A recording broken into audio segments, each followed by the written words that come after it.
Welcome to the wonderful world of wine. We are your hosts, Mark Lindsay and Kim Simone, exploring all things wine with you.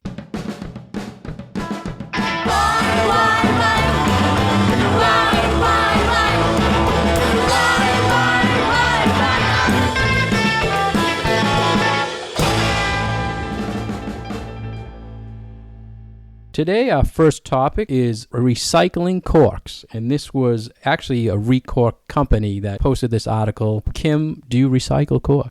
That's a no. That's a no. No, I don't. I collect them, so I've never really known what to do with them. So they're in a great big basket in my kitchen, and the basket just keeps growing and growing and growing. But people ask me for corks all the time. You know, whether they're doing projects or around the holiday time, people like to put little things together like trivets and stuff using wine corks. So they always know they can come to me and grab some wine corks. So I've never really looked into how to recycle them. I know a few times if I've been to places like Whole Foods or other stores, they might have a big bin that collects their, collects wine corks and are asking people to bring them back in and recycle them there. But I thought it was interesting to look at what are the different options for some recycling-minded people. So one of the things I see for a joke on the internet is it's something that says, I drink wine to collect the corks for projects, right? Or for art projects. I drink wine for Pinterest. Yes. So you were talking about retailers recycling. One of the things as a retailer I've been doing for years is we hooked up with this company, Recork, and they have a saying, we want your cork. And we have bins in the store and in our tasting room. So everything, we have customers that bring them in by the bagfuls, and we put them in and we put them in a big box and we ship them to this company. And they recycle them for things like eyeglass frames or sandals or cork boards or flooring. So this article talked about different types of cork and what is recyclable and what is not recyclable. So Kim, did you notice anything or anything stand out with cork types that I think it's pretty simple and pretty self-explanatory. If it's a natural cork, then you can recycle it in this way. So when we talk about natural cork, it comes from the bark of a cork tree, which is pretty much grown in Spain and also in Portugal. So you'll feel a natural cork, and it doesn't have to be just a single piece of cork. So there are different styles of cork in a wine bottle, but that might be made in a slightly different way. So you can have one that is just a direct punch out from the bark of the tree, and that's just called a natural cork. And then you can also have a cork that's put together by crushing up pieces of other cork and then being put back together with a glue to kind of bind it all together. And that is called an agglomerate cork. And that's still considered a natural cork because it just uses pieces of other cork and just puts it all back together again. So both of those are recyclable. There's another type that's kind of a hybrid that has a core of a single cork and then has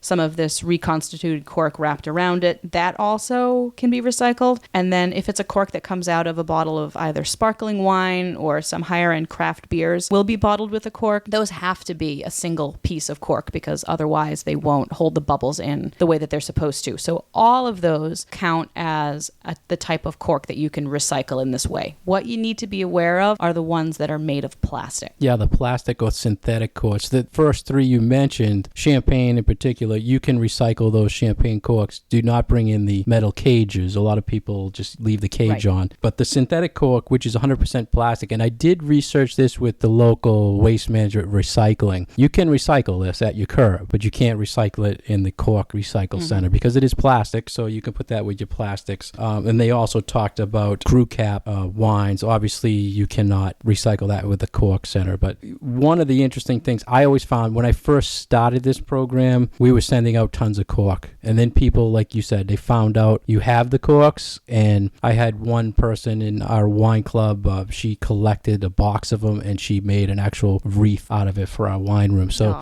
crafts are very popular, but they are technically being recycled into a craft. So I feel it's perfectly fine. But do some research on what they're actually doing with the recycled cork. It's pretty amazing. Like the eyeglass frames thing is, sunglass really cool. frames. It is cool. And they make shoes, obviously soles of shoes and stuff like that. So they are doing things with them, and it's a great program. You can go on the Recork site and find out sites that do have recycle centers. And just remember to save them, keep them clean without metal, and they will be recycled. Anything else you found from this? The only other thing that I have just heard recently about something that people are doing with their corks is using them as sort of compost or mulch, because it is just a natural wood product and it breaks down. And there was one woman who I was speaking to last weekend who was saying that she has so many corks, and what she does is she puts them around her hydrangeas, and they change the acidity and the pH of the soil, so it really makes the colors on her hydrangea bushes pop, that really bright blue, because it changes the acidity level of the soil. So I thought that was something really cool to think about. Yeah, that's an interesting function. You always hear it as a craft project, but not as an agricultural not a gardening thing. project. So that's very interesting.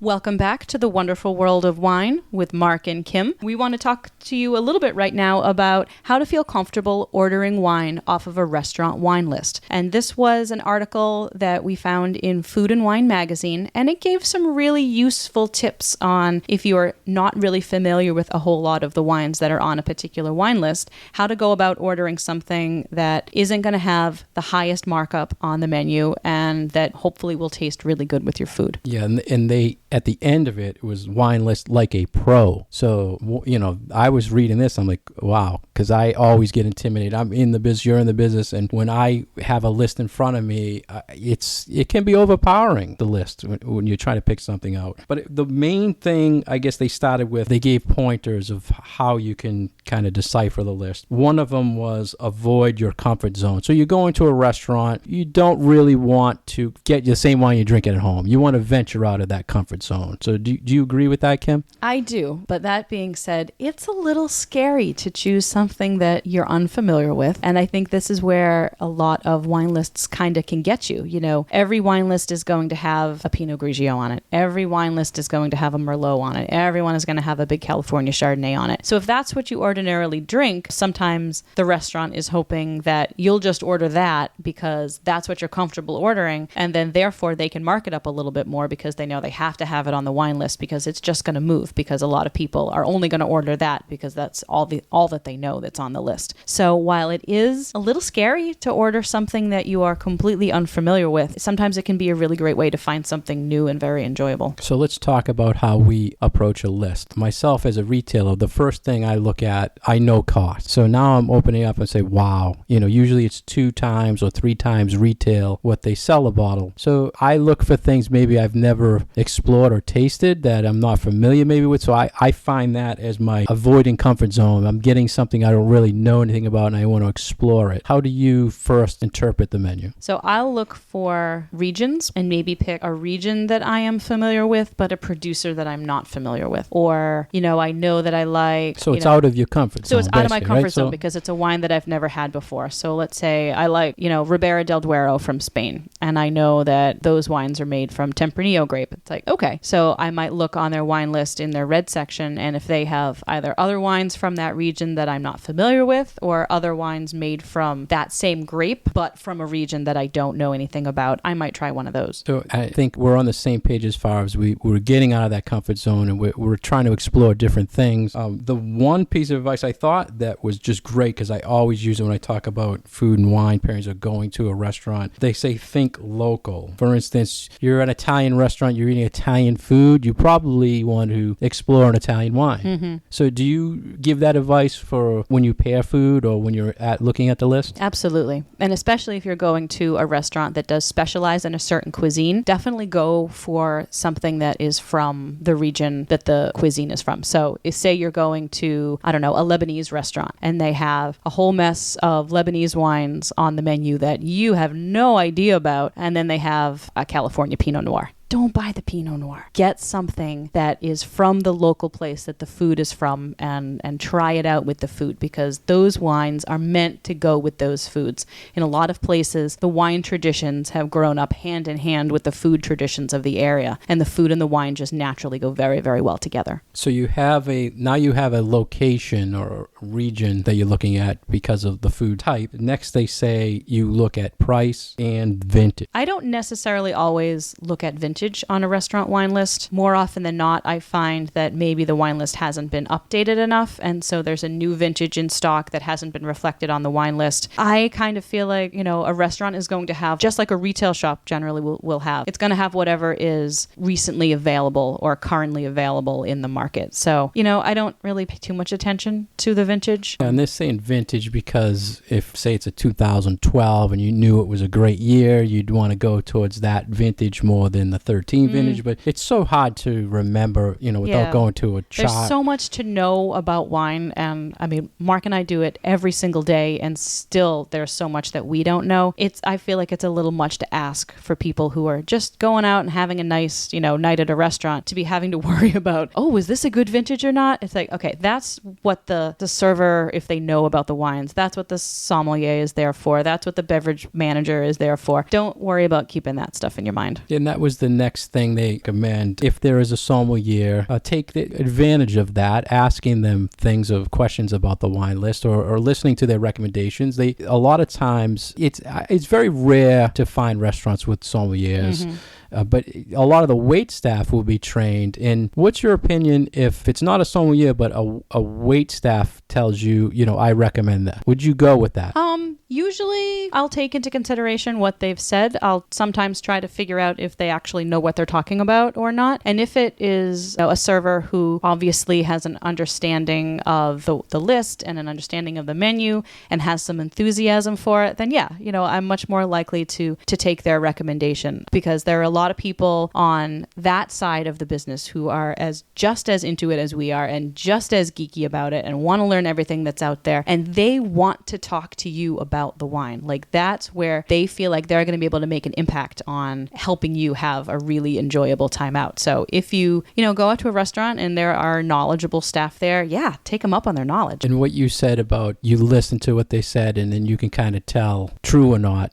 I think as an average consumer can go into a restaurant and if they do recommend something, you just ask them, why do you recommend that? And what else on the list would you recommend? Because that's smart. At times they do programs where they're telling them, hey, push this wine this week. And they don't really know anything about it other than they're going to get credit for pushing that wine that week. So always ask them more. Another question, what else on the list is similar to that? And if they can't give you that information, then they really don't know the wine. So it's kind of like you're testing. Test them. Yeah, we'll test them. I mean, you're paying for, the wine, so you want to enjoy and get your money's worth. I think that's a true way to find out. I didn't notice in this article, Kim, I don't know, did they go also, the first thing I look for, okay, I'm having steak, I'm looking for something heavy. Did they recommend first thinking about what you're eating other than saying if you're, the region? Not really. So, this was more about making the decision about the wine and not necessarily about pairing it with your meal. So, I mean, that's what we're there for. Right. And that's usually my first thing too, is I'll try to figure out what we want to eat before I start to figure out what we're going to drink. Yeah. And I mean, they'll come to the table and ask you what you want to drink before you're even thinking of looking at the menu. So be careful. You might want to hold off and say you want to look at the list. You want to decide on the food before you order the wine, because it might not pair well with what you change your mind a lot when you're ordering. So think about that, pairings when you're looking at the list. Anything else you saw from this? The last little bit of advice, which I thought was good, was don't choose the cheapest thing that's on the menu. Usually those wines will have a higher markup than something in a higher price point. So I tend to pick things kind of in a middle tier, and it depends on what your budget is too. I mean, if you are out for a nice splurge and you can spend $70, $75, $100 on a bottle of wine, there's going to be, I think, more options, especially in better restaurants that have nice wine lists, to choose things in that price point, which are going to give you better value and better bang for your buck. But generally, if you are buying, say, $30 bottle of wine, that bottle most likely has a higher markup than something that's on the list for $55. So don't be afraid to order from that wine list. You'll find some great values at times.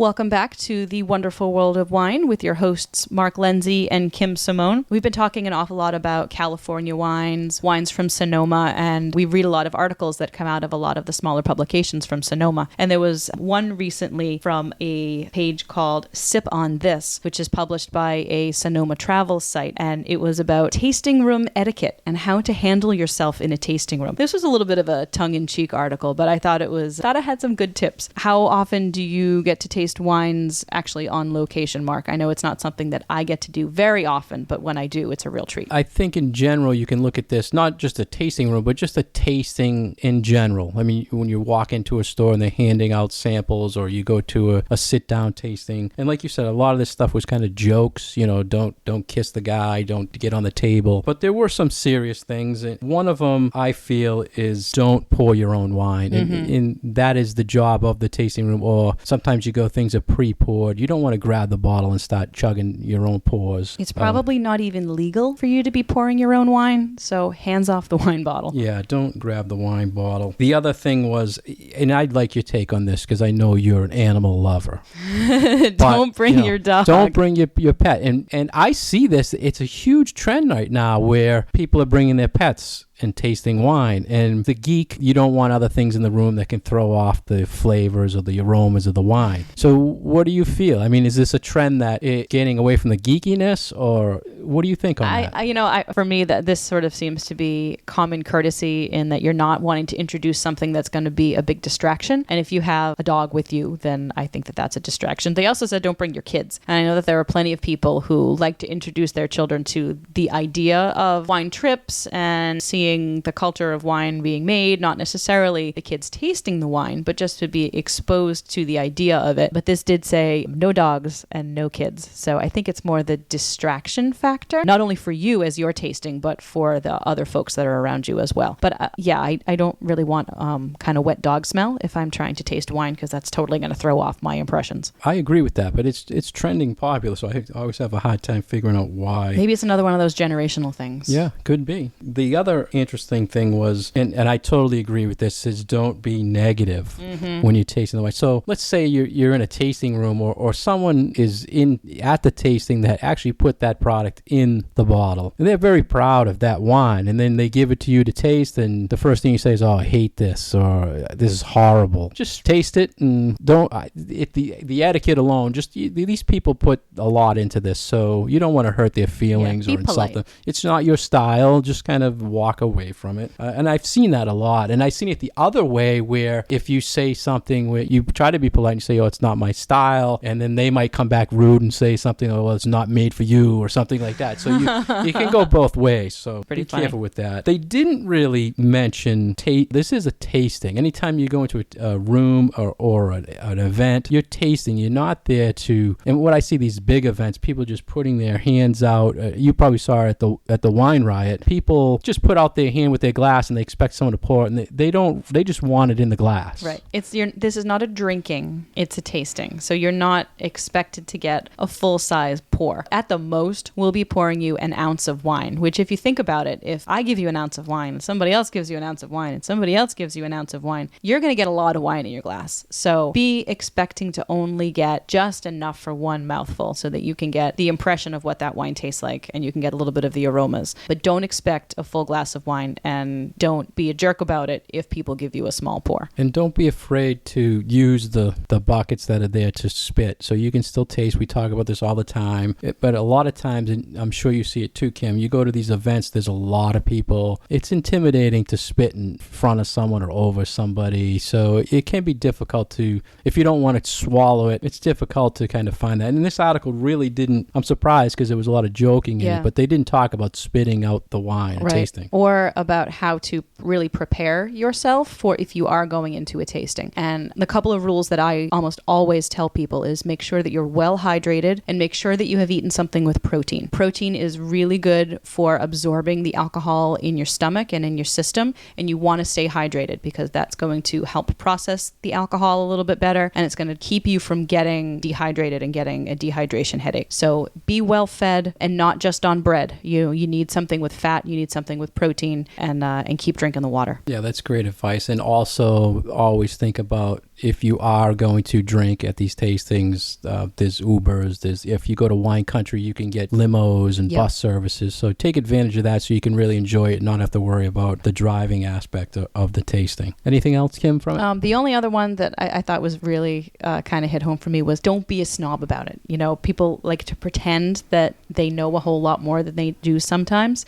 And, you know, even and I've fallen into this trap as well. When I'm tasting with winemakers, you need to take a step back and realize this is what they do all the time. This is their baby. So even if you do know a whole lot about wine, they probably know more about this particular wine than you do. So be open-minded. Don't try to show off everything that you know about wine, but, engage in a genuine conversation with the winemaker or the person who is pouring, and you'll probably learn something interesting. And that's exactly what we're doing when we talk wine with you today. We're just telling you what we know. We definitely don't know everything about wine, but we're always learning, and we hope to pass that on to you.